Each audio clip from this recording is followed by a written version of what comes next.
Muchas gracias y buenos días, amigos televidentes. A usted que ya está listo para salir a realizar sus diferentes actividades. Muchas gracias por antes informarse con el canal 33.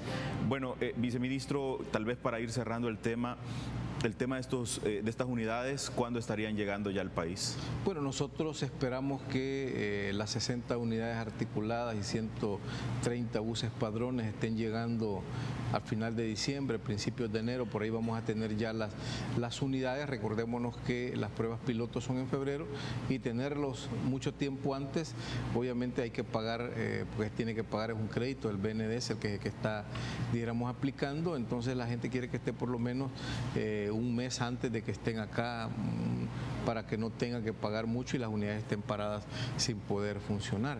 Pero sí vamos a tener más o menos en esa época, final de diciembre, principios de enero, ya las unidades articuladas a los primeros lotes de unidades que vendrán al país. Que servirán para hacer las pruebas piloto en febrero, que me mencionaba. Correcto, con ellas vamos a realizar las pruebas pilotos de tal forma de que ya nos estemos listos y preparados y las personas informadas por las calles donde va a pasar, las paradas donde van a estar, para que no haya ningún inconveniente para los usuarios del transporte. Estas unidades darán o tienen la capacidad para mover toda la fuerza laboral que se mueve desde la mañana, desde el oriente del país hacia el centro de la capital o hacia Santa Tecla. Bueno, realmente esa es la característica de este sistema, es un sistema de transporte masivo. Las unidades articuladas, que son unidades que tienen alrededor de 21 metros de largo, tienen capacidad para movilizar entre 170 a 180 pasajeros en un solo viaje, y eso permite reducir unidades, otro tipo de unidades circulando, por ejemplo microbuses, que hay microbuses que les caben 35, 36, 38 pasajeros, buses que les caben 60. Estamos hablando de que una unidad articulada estará llevando lo que lleva 3 buses grandes y lo que puede llevar 5 microbuses. Entonces eso nos permite reducir espacios, optimizar la vialidad y tener, dijéramos, un tráfico más fluido, menos contaminación, etcétera. ¿De cuánto tiempo estamos hablando que se puede tardar el recorrido del Boulevard del Ejército hacia el punto o destino Santa Tecla, por ejemplo? Bueno, realmente dijéramos, apreciaciones, los cálculos que se han hecho hoy por hoy, uno se traslada desde la terminal de integración de Santa Tecla de Soyapango hasta la 33, más o menos son 40 minutos los que hoy se tardan. Sí. Lo que nosotros esperamos es reducir este tiempo, o lo que nos han dicho en la unidad gerenciadora es que este tiempo se está reduciendo a 15 minutos. De tal manera que es un carril exclusivo solo para estas unidades, por lo tanto no va a tener ningún inconveniente para poder circular, y eso va a permitir reducir los tiempos de desplazamiento. El sentir de los empresarios, no se creen, o algunos lo han expresado y dicen sentirse fuera o que han quedado excluidos de este proyecto. ¿Cuál es el sentir de los empresarios, viceministro? Bueno, realmente con la Mesa Nacional de Transporte, en este caso con los empresarios del área metropolitana de San Salvador, con los presidentes de las gremiales de San Salvador, con su mayoría, excepto AEAS, que no está en la mesa, con ellos están incorporados en este proyecto, con ellos hemos estado gestionando el proyecto, y ahí está, dijéramos, el 95% de empresarios. Con un grupo de empresarios independientes que no están agremiados de la área de influencia, también hemos estado conversando con ellos, hemos estado planteándoles cuál es la forma de integrarse. En ese sentido, dijéramos, con la mayoría, y digo con la mayoría porque es muy difícil, Samuel, que el 100% diga, mire, yo me siento satisfecho. Siempre hay alguien, claro, por diferentes motivos, ya sea que no puede incorporarse, no quiere, o motivos políticos, etcétera, o está acostumbrado a decir no por no, o a hacer lo que antes ellos querían, porque en el sector ha habido como una característica de eso, puede expresar, pero en su mayoría, dijéramos, están en este esfuerzo, y precisamente la concertación, el diálogo nos ha permitido avanzar, y en esto el reconocimiento también a los empresarios de la mesa, a las gremiales del área metropolitana de San Salvador, con los cuales hemos trabajado, los que están incorporados en Cipago, que estamos impulsando un proyecto también de modernización del recaudo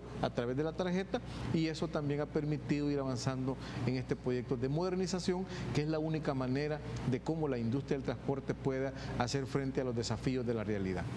Bien, vamos a tratar de hablar de otro tema también, y es el tema del FONAT. En los últimos días ha existido algún tipo de presión por parte de los transportistas de carga para ser excluidos del FONAT. Habían amenazas de cierre de fronteras para el día de ayer, esta fue suspendida, pero entiendo han existido acercamientos, viceministro, y puntualmente la petición que se le hace de parte de los transportistas de carga es: queremos quedar eliminados del FONAT, queremos quedar excluidos del FONAT. ¿Cuál es la postura del Viceministerio de Transporte ante tal petición? Bueno, nosotros hemos tenido dos reuniones allí en Casa Presidencial con presencia del secretario de Asuntos Estratégicos para la Presidencia, el licenciado Jato Albún, con el secretario técnico de la Presidencia, el doctor Alex Segovia, con los empresarios de transporte de carga del país y también de Centroamérica. Han estado representantes de Guatemala, de Honduras, estuvo de Costa Rica en un momento, y hemos conversado el tema.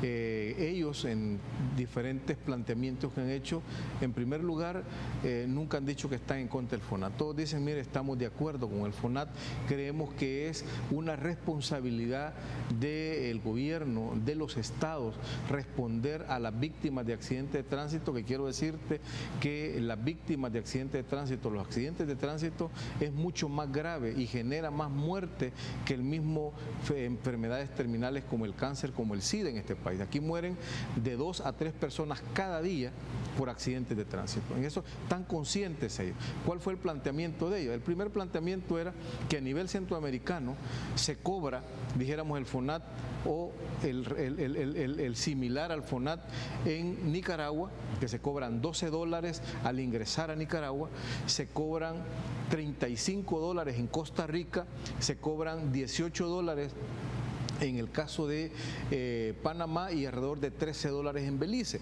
Pero en el caso de Nicaragua, los transportistas de carga que demuestren su calidad como tal y que tienen una cobertura regional vigente, les permiten ingresar o pasar por Nicaragua sin cancelar dicho, dijéramos, contribución.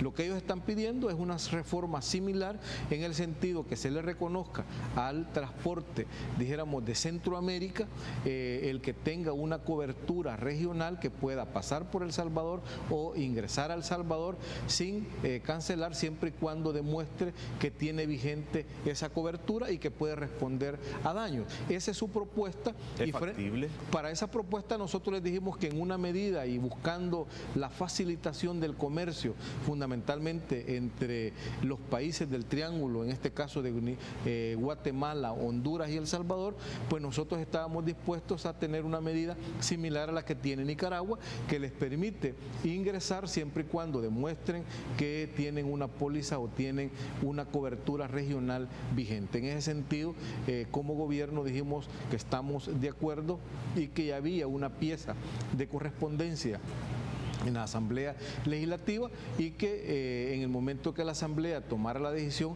pues como gobierno estábamos dispuestos a apoyar esa decisión. Eso es lo que nosotros hemos manifestado. No es que se excluya el transporte de carga, estamos hablando del transporte de carga regional de Centroamérica que transita por nuestras carreteras, pero que también genera accidentes de tránsito, claro, también genera muertes y también genera, dijéramos, lesionados, y por lo tanto debemos de tener responsabilidad al respecto. ¿Ustedes van a mandar algún tipo de recomendación a la Asamblea Legislativa sobre este punto? Porque entiendo que ayer también estaba previsto que se abordara el tema en la comisión respectiva, pero no se abordó, y mientras tanto continúa también la amenaza de parte de los transportistas de carga de ir al cierre de las fronteras. Bueno, nosotros hemos sido muy categóricos en esto, Samuel, hemos expresado junto a ellos que apoyamos esa propuesta, pero que al final es una decisión que también tiene que ver con la Asamblea Legislativa. En estos términos que lo he dicho, pues nosotros estaríamos en la disponibilidad de contribuir y de poder facilitar esa decisión.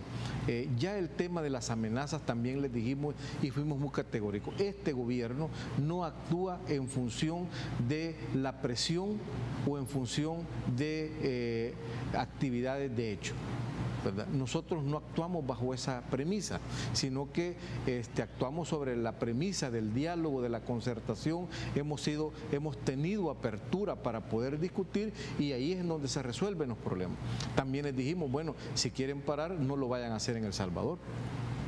El que quiere parar, que lo haga fuera de El Salvador, porque aquí en El Salvador les vamos a aplicar la ley y recordémonos que es un delito obstruir las vías públicas y por lo tanto nosotros le pedimos a la Fiscalía que cualquier transporte, ya sea público, ya sea de carga, que obstruya la vía pública, se le aplique la ley, que sea capturado y que se lleve ante la justicia. Yo creo que es importante eso porque no podemos permitir tampoco la anarquía en nuestro país. Sin embargo, quiero decirte, la vía que nosotros preferimos y buscamos es la vía del diálogo, de la concertación y el llamado es a seguir conversando y discutiendo. Y hemos dicho, la posición del gobierno es firme y la hemos expresado públicamente.